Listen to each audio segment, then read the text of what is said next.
Hi, I'm Janine from Purple Room Yoga, and I write the Substack Yoga Living 50 and Beyond. We're going to talk about horizon lunge today, and there's a couple of ways to get into it. One is from a runner's lunge, and the other is from side plank. So I'm going to go over both today. So starting in table, step your right foot forward, tuck the left toes under, and come into a runner's lunge so that the right knee is forward and the left heel is pressing back. You're going to plant your left palm on the floor and pivot on the right heel. So the right toes turn to the right 90 degrees, and you're going to drop the left heel to the left. So you're on the outer edge of your left foot. You're going to reach the right arm high, and then if you like, lower the hip toward the floor and reach the right arm toward your left foot.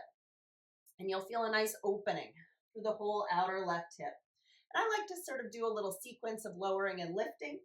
So I like to lift up as you exhale, and you'll feel a nice opening through that outer hip.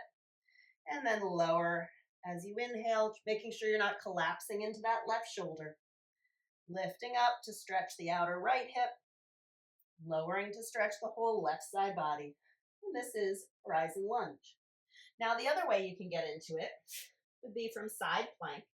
So here again, coming on to the left side, and you can step your right foot forward and lower the left hip.